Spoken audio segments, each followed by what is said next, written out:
I am exhausted.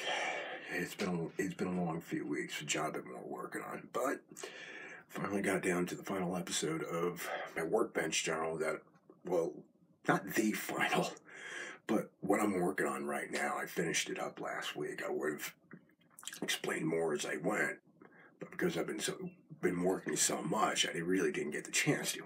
So, without further ado, here we are. And it's finally done. This is, as you know, I've been working on this beast for about 8 episodes.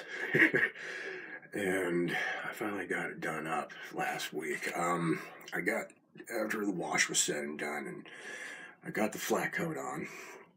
I put the flat coat is very, very important as a final coat. You can use flat or gloss depending on what you're working on. Basically, what the final coat does, it's not just seals decals, but it also seals the wash. It protects everything, and it also protects the paint job overall. As you can tell here, I used flat as an option because most of the aircraft in the inventory is more of a flat color. Yeah, it's more of a flat finish than it is gloss, depending on what you're building on. And with today's latest aircraft, they tend to use flat color. Yeah. How can you tell I'm tired? They tend to use a flat finish because, for some reason, it absorbs radar better than gloss would. Once I get the flat coat on, I let everything dry for a couple days, and then I started prepping and priming for the final assembly. Basically, I put the pylons on, the landing gear, exhaust cans, you name it, I put it on for everything else. Now, the loadout I did, since this is Operation Iraqi Freedom, as you can see here, it's not totally accurate, but the weapons are. This is the sniper pod here. This is in place of the lantern pod. I put the data link pod, which is for the AGM-130. This is used for hardened bunkers and the like. And of course, the usual, I use GBU-38s, which is miniature JDAMs. They're not as destructive as, say, a 2,000-pound JDAM, but they're a little more accurate, and there's less casualties involved. Of course, I added the missiles, as you can see here. AIM-120, and if you can see very carefully, you might be able to see a Sidewinder hidden under the fuel tank and under the bombs. This is like I said before, it's not totally accurate, because with the GBU-130, you can't fit this in. But this is my build. I'm going to do what I want. So, but they did put a Sidewinder on the inside. This was during Operation Iraqi Freedom. Now, the reason for the bomb in the fuel tank, it's asymmetrical. So once they deplete all the weapons, they could drop the tank and run. This was probably the most time-consuming because you had to make sure everything was... Because I had to also put the sway braces on, as you can see right here. These are individual pieces. These were not easy. I had to glue one at a time, then let it set overnight to dry. Once I got the sway braces on, I put the bombs on, and I put everything else on. I also fit anything I broke off, like the little gray antenna up here and a Piddock probe, as you can see here. I had to break this off anyway to apply the decal for the Dragon. After that, took care of the cockpit, as you can see here, glued everything on, and this is the final result, as you can see. Now, I kept the landing gear glossy because I figured why not? I used to use flat for a while, then I found out it was easier to apply a gloss white on the inside. Also, the reason why I did gloss white is because there's some little decals that they put on the gear doors, and I had to put on the gear doors and stuff. Of course, I did the wash and paints gray, but we already know that. And got everything assembled, and that's the end of that one. And even though the final assembly was time consuming, it was worth every penny because it makes it look really good. I also did some detail painting. Now, as you can tell, green navigation light on the starboard wing, red navigation light on the port wing. If you noticed on here, near the wing roots, these are the formation lights. I actually had to repaint the one on the right because I thought it was green. No, it's red. So I did my research accordingly, checked it, put the red back, put on red. Of course, I put the slime lights on, as you can see here. Now everything's done. I actually posted this up on a few model groups, and I got a lot of rave reviews. Personally, this is not one of my best. I mean, it's one of my better builds, but it's not one of my best. So that's just my opinion, and I'm my own worst critic. I also put the heads-up display in here before I put the windscreen on. Heads-up display is a lot easier to put on than it used to be, especially on an F-15E. Got everything taken care of, and that's the end of that one. So this is going back on the shelf where it belongs as a finished build. I'm going to put this back here. I had a lot of fun with this. I had a lot of fun with that build. That's probably the 4th F-15E Strike Eagle kit I've built for as long as I've been building. I've been building about 26 years. And the Revell-Monogram kit, especially for the money, is probably one of the best kits around. Now, I also have a special release that they put out, which included weapons, because the kit itself doesn't have weapons, which is one of the main drawbacks to the kit.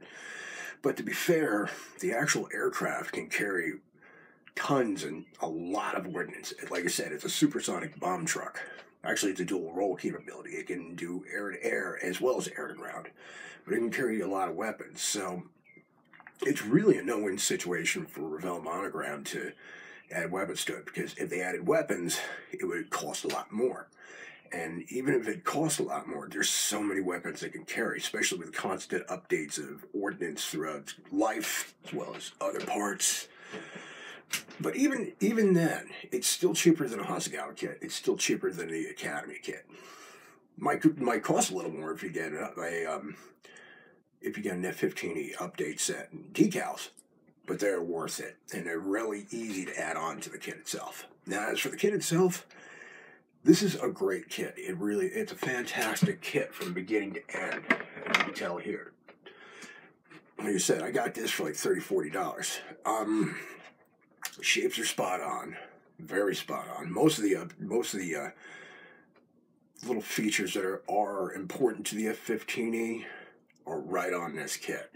Like I said, if you want to update it to today's standards, you're going to need an aftermarket set, but most of it you can get away with because the kit itself represents a Desert Storm era F-15E when it first made its debut. So you don't have to do much to it except save for get new bombs and missiles.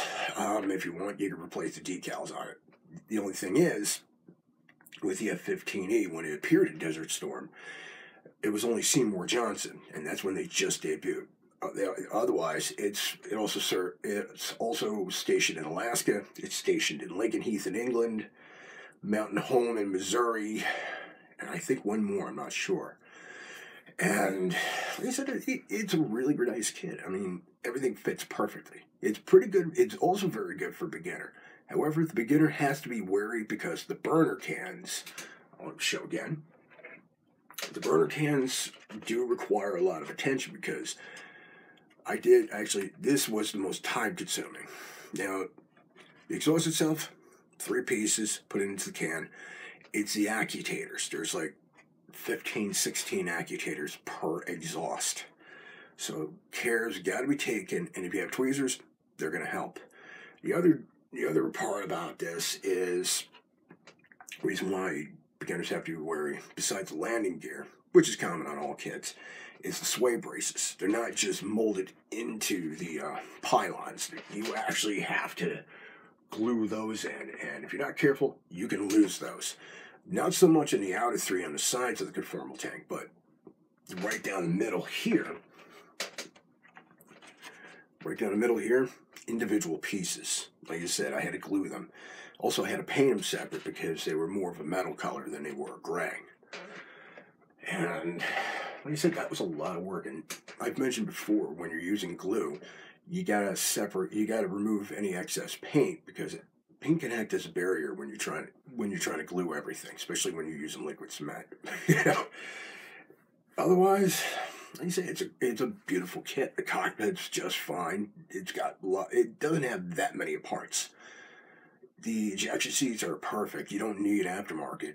I mean, if you want to, you can. I think if you, at most, maybe some photo etch seat belts. That's about it. Otherwise, the cockpit is just fine as is. And the actual F-15E, there really isn't much going on in that cockpit, save for the cockpit instrument panels and the side consoles.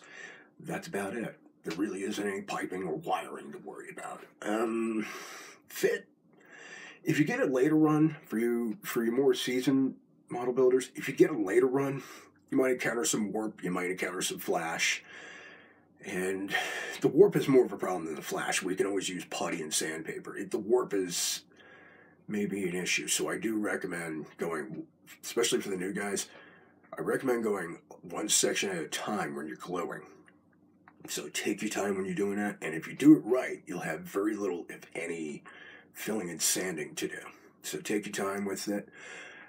During the assembly, I've done many approaches to the assembly. The only major hassle, and it really isn't a hassle, is the wings. Since the upper fuselage half, the wing halves are, well, the wing root section is one piece. There's no need to fill that, but the wing tips can be a pain in the ass. So what I recommend doing when you're using that, show again, when you're doing this, is glue the wing tips to the rest of this, and then take the lower wing half and glue it, and glue that. But take your time when you're doing that. You want to make sure everything aligns up. There's no steps or gaps to fill in. Make sure you do that as such. This is the result you'll get if you take your time. Of course, care's got to be taken when you're putting the exhaust cans in. I've actually knocked off an actuator or two and had to glue them back on. That was a lot of fun. And my eyesight isn't as great as it used to be, especially working as a welder. So I actually wear a pair of magnifying glasses when I'm doing little stuff like that, especially for filling seams or cleaning off any mold seam lines and the like. Of course, clear canopy. Now, the clear canopy, few companies have been doing this. Get that bulb, to make sure that the cross section is bulbous and just right on the Teen Fighter series. They've been using a multi-part canopy, a multi-part mold for the canopy. So you're going to get a seam down smack dab down the middle of that clear part. I'll explain that in a future video. That's going to require attention, some cleaning. I will say this, make sure you have polish, make sure you have some very fine sanding sticks on hand so you can clean it up. Like you said, ordnance, you're on your own when it comes to weapons. You're going to have to find some of your own. Like the weapons I had actually been from another Academy kit, as well as the sniper pod, any other antennas and updates that were necessary on this. So I had plenty of spare parts, so that's why I was able to bring it up to the standards I did. Of course, when you're building this, make sure you have research on hand, because the F-15E, as it went through the production line, later blocks were being built, the antenna array started changing. Fortunately, this one was a Seymour Johnson bird, so they got the first production blocks. I just had to update the antennas here. Of course, I had to correct everything the first about 2-3 times, because I thought, oh, they did updates on everything. Nope. No, they did not.